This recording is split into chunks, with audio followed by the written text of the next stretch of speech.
Good morning. It is Good Friday, and I know that this afternoon Andrew will be streaming live from St. Anne's, a contemplative service. I just had to change which sort of device I'm using, so I thank you for your patience. Last year, our Lenten study and our Spirituality Beyond Borders study, we looked at this book called Cory and the Seventh Story by Brian D. McLaren and Gareth Higgins. I shared the links in an earlier post so that you could look onto the seventhstory.org book. It's actually a children's book, but was meant actually more for adults through the telling of a story, which is a wonderful way. And there is on YouTube, if you looked this up, a version, I think, of where Gareth Higgins, co-author with Brian McLaren, did a reading of the book. So it can be found, and it's illustrated by Heather Lynn Harris. So I'm going to hold this here for just a second. I struggle a lot of times with the concept of it being a Good Friday. And I struggle with a theology that says that, it was God's will that Jesus was killed brutally. And this story of redemptive violence has hurt a lot of people over the years. And I don't know that it's a theology we should be holding on to. And so many scholars agree on this. And we realize that Jesus was born into a broken world. We realize that Jesus was raised in a society where empire ruled, where some of the religious leaders of the day quashed notions of health and well-being and who was in and who was out in regards to the faith, in regards to who was saved, in all sorts of unhealthy ways of seeing the world. And if we look at our world today, a whole notion of, if you work hard enough, if you smile right, if you buy the right toothpaste, if you do all these things right, well, then you're worthy of love.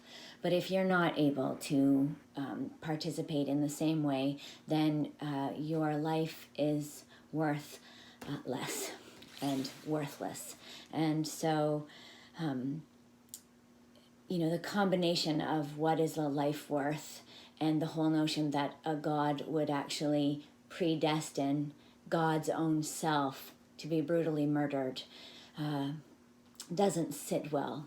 What sits to be true is part of the message of this seventh story and the challenges, I'm going to put it up, and the challenges it gives for us to, might be backwards on the one view, the challenge it is to live in a world where exclusion, violence, deception, consumerism, expansionism, patriarchy, a lack of true reconciliation with those we have injured or offended.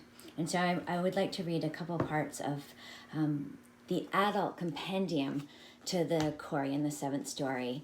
They lean on a number of scholars, and one being a man named René Girard. So they talk about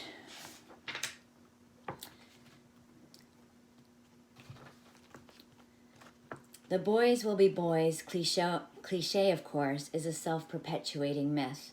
And while organized religion remains the last bastion of patriarchy in many places in the world, growing numbers of forward-leaning Jews, Muslims, Christians, Hindus, Sikhs, Buddhists, and others are quickly evolving beyond patriarchy and the violence and injustice it entails. For example, progressive Christians no longer see Christmas as the birth of a deified alpha male who plays by the same old set of patriarchal rules. Instead, Christmas celebrates a poor young woman giving birth to an Omega male, a kind, humble, and nonviolent man who teaches and embodies a new post-patriarchal understanding of God, the universe, masculinity, and human society. Now, Jesus' core message of the kingdom of God, along with his use of the word Abba, or Father for God, may at first seem like a reinforcement of patriarchal domination. But a closer examination of Jesus' life and teaching show that Jesus came to subvert all stories of violence and harm, not repeat them. Instead of patriarchal stories of domination, he taught and embodied service, reconciliation, and self-giving. Instead of stories of violent revolution or revenge on the one hand, or compliant submission on the other, he taught and modeled transformative, nonviolent resistance. Instead of the purification stories of scapegoating or ethnic cleansing, he encountered and engaged the other with respect, welcome, neighborliness, and mutuality. Instead of inhabiting a competitive story of accumulation, he advocated stewardship, generosity, sharing, and a vision of abundance for all. Instead of advocating escapist stories of isolation, he sent his followers into the world to be agents of positive change, like salt, light, and yeast.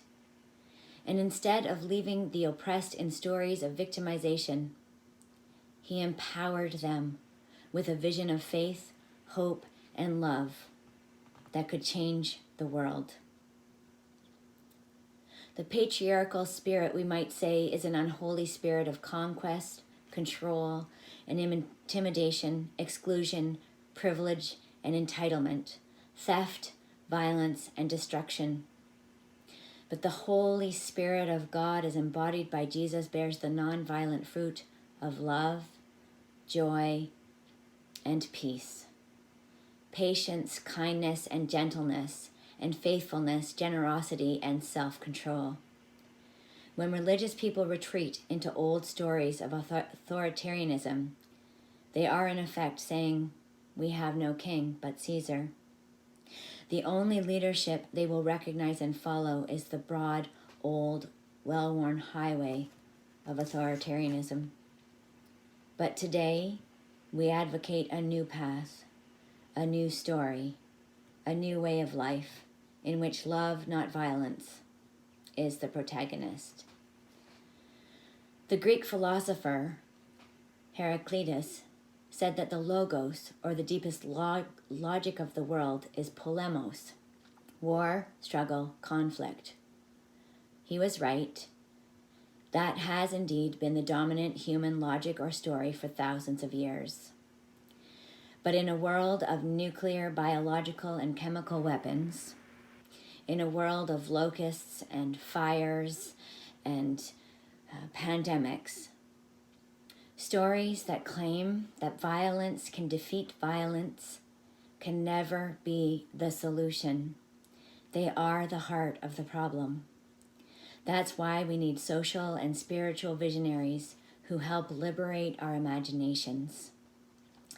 From the Buddha and Isaiah to Jesus and Muhammad, our seminal religious leaders have challenged us to imagine a less violent world. In more modern times, theologians like Walter Wink and Desmond Tutu, anthropologists and social scientists like Gerard and Erica Chenoweth, and social spiritual activists like Dorothy Day, Gandhi, and Dr. King have challenged our shades of gray narratives of violence and help us to envision a full-color world where difference can inspire connection, affection, and mutuality, rather than fear, division, and death.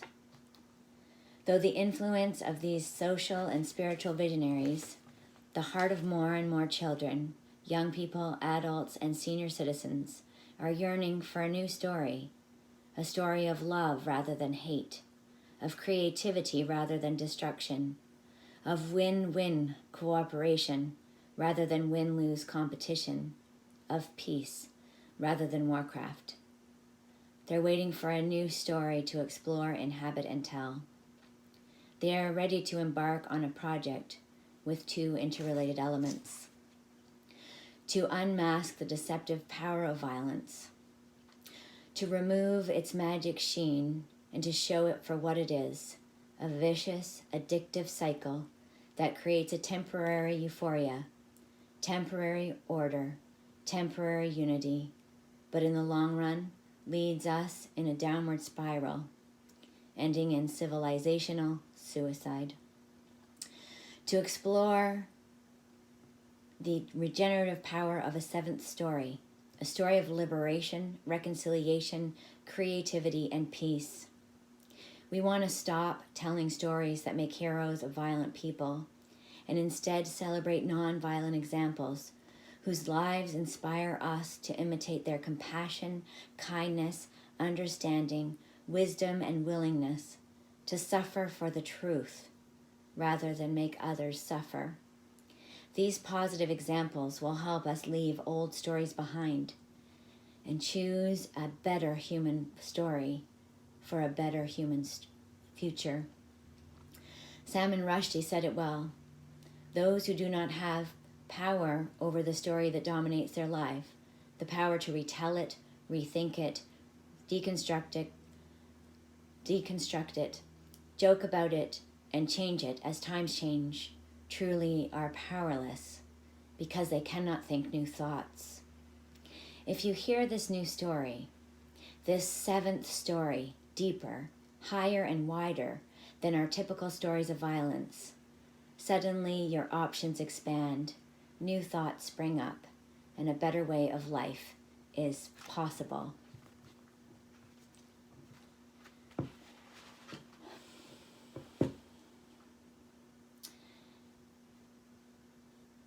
Mr. Rogers said it well when he said, look for the helpers. In any situation, look for the helpers. Look for the stories of love in the midst of destruction and death. Look for the people who walked humbly and lovingly in their lives. Look for the stories of hope. That today is Good Friday, and an amazing person in Jesus, the Son of God, was brutally killed. Not by the forces of God, but by the very forces in our world that keep us separate from one another. The very forces of the world that make one group of people feel better than another group of people. Where domination rules the day, where those who have more money have the final say. We just can't afford to do this anymore. There's too much suffering, and we look even within our own country, never mind beyond, but also beyond. We're going to have to come out of this in a new way. We are going to have to learn to live a different way. We won't have a choice now. Our planet has been suffering. Humans have been suffering. We have this time to live into this moment. Not fast forward to what will be, but live in to the discomfort and sadness, and really think about what are the stories we want to live into next. What are the stories to which we hold precious and dear? Who do we want to be? And in the Christian faith, whose do we want to be? I believe in a God of love. I believe in a Jesus who walks with us wounds and all, through the darkest of times, right into death. A Jesus who, upon the cross, still has the energy to muster, "Father, forgive them, for they do not know what they have done."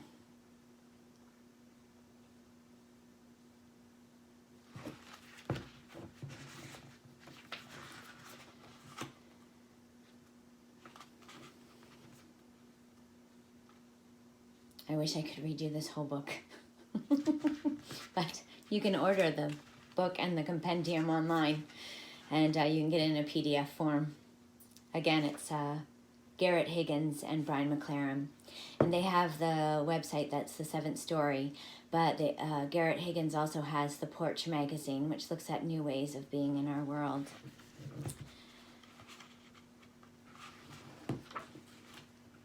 The 6 stories that don't work. The domination story, the revolution story, the isolation story, the purification story, the accumulation story, and the victimization story. None of these stories work, and all of them were destined to fail, as it's some groups of people against other groups of people. And then a poet came along, and they knew how to build things like tables, where people could all sit and eat together. The poet taught the people most oppressed by the 6 stories that they should actually be the most honored. The poet taught that our differences aren't a reason for shame, punishment, or exclusion, but instead are the marks that make us the most lovable. She invited the people to join her in forming a new community where status would depend on service and domination would be replaced by equitable community, where revolution would begin in the heart and would lead to reconciliation, not revenge, transforming the process by which we live and learn, where deadening isolation would be replaced by rejuvenating silences, where we would learn from and celebrate folk who are on the margins, where we would share, not possess, and heal each other's wounds in a new story of power with, not power over, of collaboration, not competition, of beauty, not belligerence. The poet had a radical idea, the seed of a 7th story that will heal the world. The earlier 6 stories all claimed a path to peace, security, and happiness was about winning. Us over them, or us overthrowing them, or us staying apart from them, or us cleansing ourselves of them, of us having things they don't, or us being more important than them because of our competitive suffering. But in the 7th story, the story of reconciliation, we still get to win, just not at the expense of anybody else. In the 7th stories, human beings are not the protagonists of the world.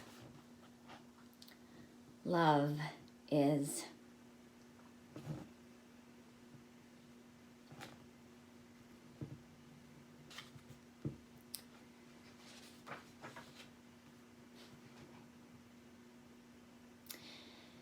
The story of love is the story which some of us know, that our purpose here on this earth and in this life is not merely self-interest, but the common good. Some of us, for all of us.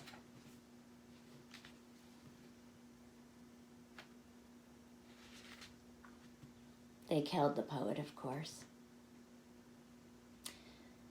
The seventh story in Jesus' time was too much to take for people with visions limited to the narrow circle of self.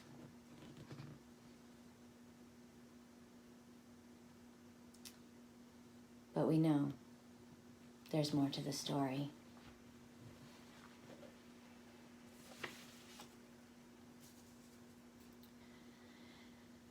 I want to thank you for spending this time with me today.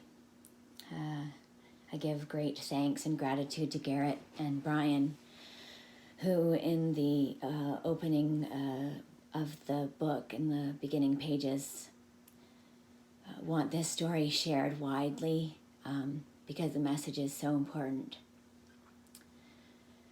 Barbara Brown Taylor wrote Life-Giving Fear back in 1998. Terrible things happen, and you are not always to blame. Don't let that stop you from doing what you are doing.